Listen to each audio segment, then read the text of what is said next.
중동은 크게 두 개의 종교 세력으로 나눠져 있는데요. 바로 사우디가 주도하는 수니파 국가와 이란이 주도하는 시아파 국가죠. 2004년부터 시작된 수니파 예멘 정부와 시아파 후티 반군 사이의 내전은 5차례나 전쟁과 휴전을 반복했고, 살레 대통령은 무능한 국정 운영 능력을 보여줬을 뿐입니다. 압둘라 살레 대통령, 전 대통령이죠. 후티 반군에 합류를 합니다. 그래서 정부군을 공격하기 시작했죠.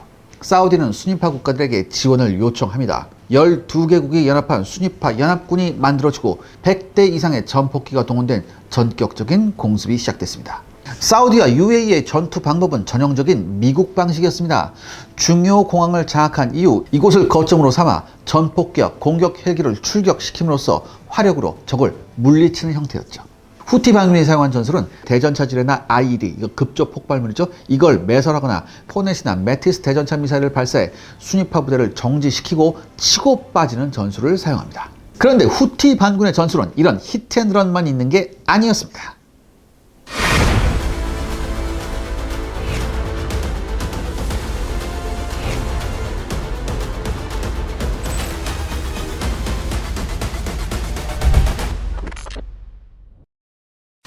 지난 시간에 후티 반군의 또 다른 전술이 있었다고 하셨는데요. 후티 반군이 다른 이슬람 반군과 다른 가장 큰 특징이 바로 탄도미사일을 보유하고 있다는 점이죠.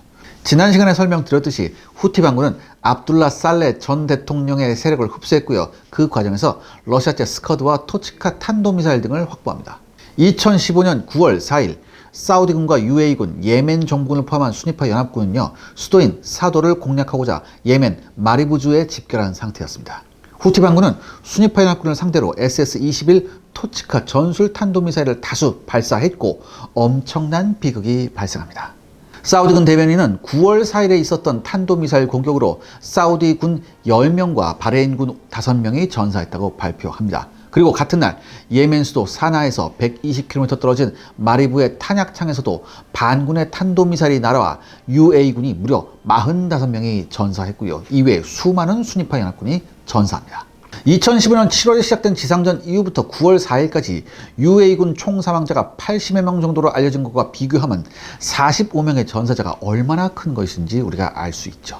UAE군의 희생이 보다 뼈아팠던 것은요, 전사자 중에 유능한 특수전부대 사령관도 있었다는 겁니다. 용병들은 우수한 지휘관의 지휘에만 믿고 따른다는 것을 고려한다면 향후 중남미 용병들이 재계약을 거부하는 데 큰 영향을 아마 이게 미쳤을 겁니다. 후티 반군은 탄도미사일을 통해 큰 성공을 거둔 이후 사우디와 UAE군 집결지를 탄도미사일로 공격하는 작전을 적극적으로 실시하기 시작합니다. 그리고 이란이 열심히 지원했죠. 후티 반군이 탄도미사일 공격을 감에 따라 수니파 연합군들은요, 최대한 전력을 분산 배치할 수밖에 없었습니다. 특히나 탄도미사일로 인해 AH-64 아파치와 같이 전투 행동 반경이 200에서 300km 정도에 불과해 전선 근처에 반드시 작전 기지를 설치해야 하는 공격 헬기들의 운용에 심각한 제한이 가해졌죠. 탄도미사일에 당한 이후 예멘 수도인 사나를 향한 수니파 연합군의 공격이 사실상 정지됩니다. 그 후에도 대규모 공세를 수행하지 못하면서 전쟁은 점차로 게릴라전의 수렁에 빠지게 되죠. 사우디군에게는 패트리어트 미사일이 있지 않나요? 후티 반군은 자신이 보유한 러시아제 및 북한제 탄도미사일은 물론 이란의 지원에 따라 다량의 탄도미사일을 보유하게 됐는데요. 후티 반군은 이들 탄도미사일을 예멘 작전에 사용되는 사우디와 UAE군 공군기지를 공격하는 데 사용했고, 이때 패트리엇이 요격작전을 시작합니다. 패트리엇을 개발한 레이시온사는요, 사우디군과 UAE군이 발사한 패트리엇이 100%에 가까운 명중률을 자랑했고 2015년 3월부터 2020년 4월까지 최소 162회의 탄도미사일 요격에 성공했다고 밝혔습니다. 하지만 한계점도 분명했습니다. 사우디군은 예멘에 배치된 자국 군대가 탄도미사일 공격을 받자 핵심 거점을 보호하고자 급히 패트리엇 포대를 예멘으로 보냈는데요. 그런데요, 하필 사우디가 가지고 있던 패트리엇은요, 미국형 모델이어서 기동성이 굉장히 떨어졌습니다. 게다가 레이더가 고정형이어서 한쪽 방면만 방어할 수 있었죠. 더욱이 패트리엇의 가장 큰 문제점은 역시 가격이었습니다. 패트리엇 1개 포대의 가격은 특정하기는 어렵지만 기본적으로 팩3 미사일의 발당 가격이 2000년대 초반 약 300만 달러고요. 현재는 약 400만 달러 수준입니다. 통상 한 개의 적 탄도미사일 요격을 위해서는 요격 실패와 고장을 반영해 2발의 미사일을 연속적으로 발사하는 것이 기본인 만큼 탄도미사일 1회 요격에 무려 800만 달러라는 천문학적 비용이 필요합니다. 이것은 산유국인 사우디마저도 감당하기 힘든 금액이었죠. 그런데요, 사우디와 UAE군이 이렇게 값비싼 무기의 한계에 봉착할 즈음 새로운 서광이 그들한테 비추기 시작합니다. 서광이 비춘다고요? 먼저 UAE군은요, 실전을 겪으면서 자신들의 한계를 뼈저리게 느꼈는데요. 용병의 안보를 의지하면 망한다는 사실을 절실히 깨닫고 현재 UAE는 모병제를 폐지하고 징병제를 실시함과 동시에 장교 교육을 강화하고 있습니다. UAE는 자신과 같은 작은 국가는 미국처럼 항시 전폭기와 무인기를 대기시켜놓고 1, 20분 안에 전장에 투입할 수 없음을 파악합니다. 그래서 예멘 전쟁 도중에 긴급히 선정한 것이 바로 우리나라의 천무 다연장 로켓입니다. K239 천무가 사용하는 GPS 유도탄은요, 사거리가 80km에 달하고 공산 오차가 7m 이하에 불과하며 사격 요청을 받으면 5분 이내에 화력 지원이 가능하죠. 그리고 후티 반군은 순위파 연합군을 공격한 이후 공습을 피해 동굴 진지로 도망쳐 항공 폭격에서 벗어나곤 했습니다. 그래서 UAE는요, 한국이 갱도 진지 공격을 위해 개발한 지하 관통 능력을 가진 KT-SSM 전술 탄도미사일을 비밀리에 도입했고 천무에 최초로 통합하게 됩니다. 그런데 이제 문제는 사우디군이죠. 사우디는요, 사실 예멘 공격을 시작하면서 미국에게 지원을 요청했지만 오랜 전쟁에 지친 미국의 오바마 정부는요, 이를 거부하면 물론 전쟁이 확산되는 것을 차단하고자 항공용 유도폭탄 판매까지 금지했습니다. 그리고 바로 이때 어려운 시기 사우디를 도운 곳이 바로 우리나라였죠. 당시 LIG 넥슨은요, 우리 공군을 설득해서 우리 공군용의 KGGB, 이게 한국형 GPS 유도폭탄인데요, 이 KGGB 150여 개를 긴급히 사우디에 수출합니다. 또한 후티 반군은 사우디군을 상대로 자동차와 오토바이를 이용해 기습을 가한 이후 신속히 도망가는 전술을 적극 사용했는데요. 후티 반군의 게릴라 공격에 대응해 사우디는 한국으로부터 대량의 현공 대전차 미사일을 긴급 도입합니다. 그래서 여러분들, 그 사우디군이 현공을 사용해서 도망치는 후티 반군 오토바이와 차량을 파괴하는 동영상이 공개되기도 했죠. 하지만 오랜 전쟁에 지친 UAE가 2019년에 군대 대부분을 철수시킨 데 이어 사우디도 2023년 4월부터 후티의 예멘 북부 통치권을 인정하는 등의 조건으로 내전 종식을 위한 평화 협상을 진행하고 있습니다. 그래서 현재 예멘 내전은 전체적으로 소강 상태이지만 후티 반군은 협상에서 우위를 차지하고자 자주 사우디 국경선에 나타나고 있죠. 사우디군은 후티 반군의 국경선 공격에 대응, 한국을 통해 비밀리에 수입한 K239 천무를 작전에 투입하고 있는 것으로 알려지고 있습니다. 이것 말고 또 대박난 무기가 있다고 들었습니다. 네, 무엇보다 대박을 친 것은 천궁 블록2 지대공 미사일이죠. 패트리엇은 앞서 설명드렸듯 야전 작전 능력이 떨어졌고 다목적 레이더가 고정식이어서 한쪽 면만 방어할 수 있습니다. 이와 비교해 천궁은 360도 회전식 레이더를 갖추고 있고 패트리엇 미사일 발사대의 발사 각도가 제한되는 것과 비교해 천궁 미사일은 수직으로 발사되므로 360도 어느 방향으로든 요격이 가능하죠. 무엇보다 천궁 블록2의 최대 장점은 저렴한 가격입니다. 천궁 블록2 미사일은요, 패트리엇 팩3와 동급의 성능을 가지지만 발당 가격이 17억 원 정도에 불과하죠. 그러니까 거의 3분의 1 가격이에요. 그래서 UAE가 35억 달러, 우리 돈 4조 8천억 원을 투입해 천궁 블록2 포대 10개를 도입했고요. 이어서 사우디가 32억 달러, 4조 4천억 원을 투입해 역시 10개 포대를 도입했죠. UAE 금액이 보다 높은 이유는요, A사 방식 레이더 개발비가 포함되면 물론 현재 무기 판매는요, 다양한 정비, 운영, 훈련 서비스가 포함되는 경우가 많기 때문입니다. 이 외에도 UAE는요, 예멘 내전 경험을 반영해서 K9 자주포를 주문했지만 독일이 K9 자주포에 사용된 MT-881 엔진의 수출을 거부함에 따라 무산된 바 있죠. 이러한 사태를 겪은 우리나라 방위사업청은요, 신속히 MT-881 국산화 사업을 시작했고요. 현재 STX 엔진이 사업자로 선정돼서 2024년 올해 연말까지 한국형 SMV-1000 엔진의 개발 및 테스트를 끝낼 예정입니다. 그리고 엔진 국산화 덕분에 UAE에 앞서 이집트의 K9 자주포 수출에 성공하기도 했죠. 아무튼 실전을 통해 사우디나 UAE군이 정신을 차렸나요? 사우디는 나름 예멘 내전 경험을 반영해 한국제 무기 등을 열심히 도입하고 있지만 여전히 군사 계획에는 실패하고 있습니다. 사우디는 독특한 군대 체계를 갖추고 있는데요. 사우디 국방부 산하에 약 12만 5천 명, 그러니까 지상군 7만 5천, 해병대 3천 명을 포함해 해군이 한 1만 5천 대고요. 공군하고 공군 전략 미사일 부대가 한 3만 5천 정도 되거든요. 그러니까 한 12만 5천 명 정도의 정규군이 있고요. 추가에 사우디아라비아 방위군 SANG라는 조직이 있습니다. 이게 최대 12만 5천, 똑같은 숫자를 가지고 있어요. 근데 이들은 소수의 헬기 외에는 대부분 차량화된 그런 지상군이에요. 여기서 사우디 정규군은 우리가 알고 있는 일반적인 군대고요. 이 사우디 방위군, 이 SANG라는 거, 그러니까 뭐 사우디 아라비안 내셔널 가드예요. 이 사우디 방위군은요, 한마디로 왕실 보호하는 그런 군대예요. 그러니까 군사 쿠데타 방지, 전략시설 방어를 담당하는 치안군 임무를 수행합니다. 즉 일종의 친위군으로서 핵심 임무가 뭐야? 역시 군사 쿠데타에 대응해서 사우디 왕가를 보호하는 거예요. 그래서 어떻게 됩니까? 능력보다는 충성심이 선발 기준입니다. 예멘 내전을 겪은 이후에 사우디도 모병제를 포기하고 UAE나 카타르처럼 징병제를 도입하려고 노력했지만 여전히 모병제를 유지하고 있는데요. 그 이유는 놀기 좋아하는 사우디 젊은이들은 물론 부모들이 강력히 반발하고 있기 때문입니다. 또 여러분들, 생각보다 현 실권자인 빈살만 사우디 왕세자의 권력이 굉장히 취약하기 때문이죠. 사우디 왕국은 1932년 압둘 아지즈 이븐 사우드에 의해 만들어졌고요. 이븐 사우드 왕은 권력 싸움을 막고자 자신의 아들이 아닌 동생들이 차례로 왕이 되게끔 했습니다. 근데 현재 살만 국왕은요, 이 이븐 사우드 왕의 막내 동생에 해당해요. 지금 살만 국왕이 돌아가시면 마지막 동생이 죽었으니까 왕권이 누구한테 가야 되냐면은 예전 첫 번째 이븐 사우드 왕 아들 있죠. 첫 번째, 그러니까 사우디 왕 아들을 첫째 아들한테 가야 되거든요. 선왕의 첫째 아들한테 가야 되는데, 근데 이 살만 국왕이 자신의 조카가 아닌 아들인 빈 살만 왕세자한테 왕자를 넘겨주기를 결정합니다. 그러니까 한마디로 왕위를 찬탈해버린 거예요, 이게. 그러니까 이 사건 이후에 권력을 잡은 빈 살만 왕세자는 어떻게 됩니까? 2017년에 수많은 왕자들과 권력자들을 리야드의 리츠칼튼으로 집결시킨 다음에 무려 3개월 동안 잡아두면서 충성맹세를 받았는가 동시에 막대한 애국 헌금을 슈킹 깠죠.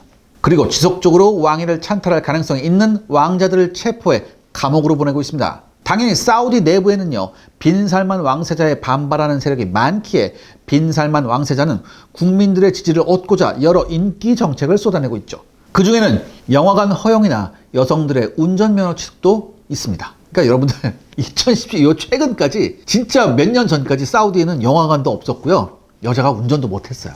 이렇게 빈살만 왕세자의 권력이 여전히 취약하기에 인기 없는 징병제를 함부로 강요할 수 없었고요. 그래서 사우디군의 무능은 현재 진행형입니다. 시청자 여러분들의 구독과 좋아요는 영상 제작에 정말 큰 도움이 됩니다. 여러분들 부탁드리겠습니다. 구독과 좋아요. 굉장히 큰 착각을 해요. 백업을 하나만 선택한다면 한국을 선택할 이유가 없네요. 근데 퍼거슨 보고서에서는 한국은 세계 10위권의 무역 국가이기 때문에 이 경제 위기에 빠진다면 그 경제 효과가 전 세계로 퍼질 것이다. 근데 그게 나왔던 2010년대 중반 얘기만 해도 그런 여러 가지 IT 가장 중요한 산업 입장에서 한국이 좀 미운 짓 한다고 우리가 한국을 배제해? 계산기 두들겨 봤을 때 우리도 손해가 많은데?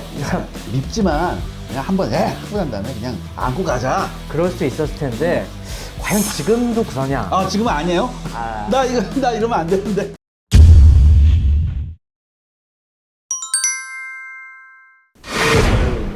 사실 중동의 맹주였던 사우디가 그동안 안보에 있어서 별다른 걱정이 없었던 것은요, 바로 미국의 각종 무기 공급 덕분이었습니다. 사우디는 중동에서 미국의 가장 중요한 맹방으로 주요 전차에서부터 전투기까지 그야말로 미국제로 도배를 했죠. 그 결과 이스라엘을 제외한 가장 강력한 군사력을 중동에서 갖출 수 있었는데요. 2000년대 들어오면서 사우디와 미국의 관계가 삐걱거리기 시작합니다. 첫 번째 원인은 바로 셰일가스 혁명이었죠. 미국이 새로운 시추 공법으로 엄청난 양의 셰일가스 추출에 성공, 이른바 셰일가스 혁명이 일어나면서 그동안 중동에서 들여오던 막대한 원유 수요가 급격히 줄어듭니다.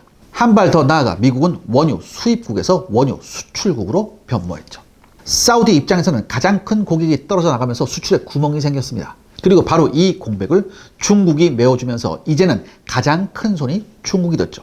그런데 미국과 중국의 패권 전쟁으로 이들 관계는 더욱더 미묘해집니다. 두 번째로는 민주주의의 가치관이었죠. 바로 사우디아라비아 언론인 암살 사건이었습니다. 2018년 사우디의 한 언론인이 터키에 있는 자국 영사관에서 실종되는 사건이 발생했는데요. 외신들은 아랍의 언론 자유를 주장하던 이 기자가 사우디 지배층에 의해 잔혹하게 살해됐을 것이라고 보도를 쏟아냈습니다. 그 주인공은 바로 누구예요? 잘 아시는 카슈크지였죠. 실종 13일 만에 터키 수사당국의 현장 조사와 수색이 이뤄졌는데요. 국제적인 비난 여론에 사우디 정부가 수색 요구를 수행한 것이었죠. 빈살만 왕세자의 경호원이 포함된 암살조 15명의 얼굴이 공개됐고 고문과 살해 상황을 담은 녹음을 직접 들었다는 폭로가 이어졌습니다. 그러니까 이렇게 되니까 뭐 어떻게 돼요? 석유라는 강력한 경제력을 배경으로 버티던 사우디가 다급해졌고 사우디와 손잡은 새로운 중동 질서를 모색하려던 당시 미국 트럼프 대통령은요, 사우디와 터키의 국무장관을 급파해 중재에 나서기도 했었죠. 그런데요, 바이든으로 정권이 바뀌면서 이에 대한 추궁이 강해졌습니다. 그래서 사우디와 미국의 관계가 다시 급냉하게 됩니다. 그리고 러시아 우크라이나 전쟁으로 미국이 협조를 사우디에 요청했지만 사우디가 번번이 거절했죠. 세 번째는 이스라엘 문제였습니다. 뭐가 어찌되었든 사우디는 미국제 무기로 중동의 맹주 자리를 지킬 수 있었는데요. 사우디가 궁극적으로 F-35를 원하면서 사건이 발단됩니다. 미국은 이스라엘의 안보를 위협할 수 있다는 이유로 사우디의 F-35 판매를 거부. 이에 사우디 정부는 유로파이터 타이푼 48대를 추가로 도입하려고 했지만 현재 독일이 카슈크지 암살 사건을 이유로 인도를 거부하고 있고요. 도입 자체가 취소될 가능성도 있습니다. 더욱이 사우디는 이 GCAP 여러분 아시죠? 일본하고 영국하고 이탈리아가 지금 하고 있는 6세대 전투기 사업 여기에 들어가려고 했는데 이탈리아하고 영국은 오케이인데 일본이 싫어 그랬어요. 왜냐? 사우디가 들어오면 일정이 더 늘어질 게 뻔하다. 그러니까 싫어라고 해버렸거든. 그래서 여기도 못 들어갔죠. 아무튼 이래저래 사우디와 미국을 비롯한 서방 관계가 예전 같지 않았습니다. 그렇다고 이번 러시아 우크라이나 전쟁에서 뽀록난 러시아제 무기를 들여올 수는 없는 노릇이었죠. 그리고 바로 이때 우리 K방산이 틈새 시장을 뚫고 중동에서 판매에 성공합니다. 하지만 이것은 시작에 불과합니다. K방산은 현재 사우디나 UAE가 원하는 거의 모든 종류의 재래식 무기 제공이 가능합니다. 전차나 장갑차, MLRS, 자주포는 물론 각종 방공 무기나 미사일도 대기 중에 있죠. 또한 우리나라는 2에서 3,000톤급 호위함 제작에 특화되어 있습니다. 사우디가 원하는 수준의 호위함을 그 언제라도 제공해 줄 수 있는 능력이 있죠. 더욱이 조금 더 욕심을 내본다면 5세대 전투기를 갈망하는 중동 국가들의 우리 KF-21 보람에는 아주 좋은 대안이 될 가능성이 있습니다. 우리 KF-21 전투기는요, 블록 3에서 완전히 5세대 전투기로 거듭날 수 있기 때문이죠. 이 제작사인 카이는 한 발 더 나아가 사우디에 차기 중형 위성과 정찰 위성을 묶어 일괄 패키지로 제안하기도 했습니다. 그러니까 여러분들 이렇게 복잡하고 냉엄한 국제 질서 속에서 K방산은 비교적 정치적 부담이 없이 중동에서 판로를 개척할 수 있습니다. 그리고 이미 그 성과가 시작이 됐죠. 이럴 때 K방산이 중동 국가들의 니즈를 정확히 파악해 가려운 곳을 긁어줄 수 있다면 중동은 앞으로 우리 K방산 최대의 텃밭이 될 수 있을 겁니다. 이 새로운 희망이 현실이 되기를 간절한 마음으로 지켜보겠습니다. 제가 얼마 전 듣기만 해도 고통스럽고 또 마음이 무거워지는 이야기를 전달받았는데요. 오늘 여러분께도 들려드리려 합니다. 여기 쓰레기가 가득한 집안이 보이실까요? 집안에 발 디딜 곳조차 보이지 않고 그 흔한 가전제품도 보이지가 않습니다. 그리고 악취가 심해 위생상의 문제도 정말 심각해 보이는데요. 그런데 더욱 안타까운 건 이 참혹한 공간에 살고 있는 주인공이 6.25 전쟁 정전 이후 정신질환을 앓고 있는 참전용사라는 것이었습니다. 해당 참전용사는 현재 약간의 치매까지 더해져 더욱 힘든 삶을 살아가고 계신다는데요. 그런데 이뿐만이 아닙니다. 여기 100세 고령의 참전용사가 계십니다. 영상을 보시면 현재 허리가 좋지 않아 거동조차 힘든 상황인데 최근까지 아픈 아내를 돌보며 살아오셨다고 합니다. 그리고 지금도 전쟁 당시의 이야기만 나오면 눈물을 흘리실 정도로 정신적, 육체적으로 큰 고통을 안고 살아가고 계시다고 합니다. 특히나 해당 참전용사님의 경우 전쟁 중 총알이 발을 관통해 군화를 벗을 수가 없어 잘라내야 했을 정도로 당시 큰 육체적 고통도 겪으셨다고 합니다. 그리고 지금도 그 상처로 발을 움직이기가 힘들다고 하셨는데요. 정말 우리가 헤아릴 수 없는 고통을 겪으신 참전용사님들의 현재 삶이 너무도 고통스럽고 또 안타까운 상황인 것 같습니다.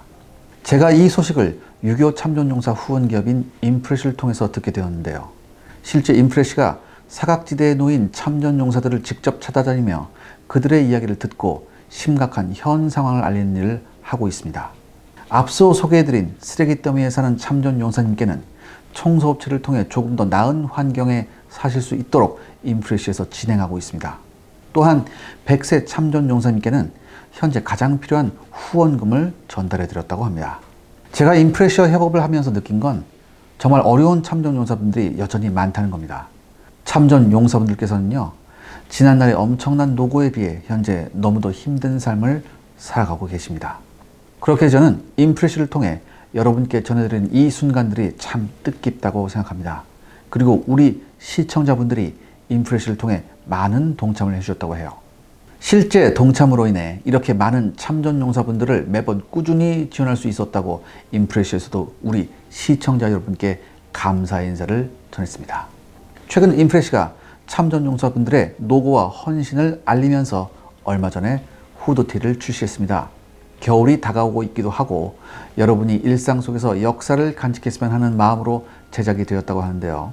실제 뒷면에는 기억이란 주제로 참전 용사분들의 희생과 헌신을 알리며 감사 메시지를 전하고 있습니다. 덧붙여 설명드리자면 컬러는 3가지로 나와 있고요. 사이즈도 다양하니 지금 딱 입고 다니기 좋은 때가 아닌가 싶습니다. 수익금 일부는 지금과 같은 어려운 참전 용사분들께 후원이 되고요. 여러분의 이름이 직접적으로 전달이 되니 이 뜻깊은 일에 동참해 주셨으면 합니다. 요즘 참전 용사분들의 별세 소식이 잦아지고 있습니다. 그렇기에 평소 관심이 있던 분들은 많은 동참을 해주시길 부탁드립니다.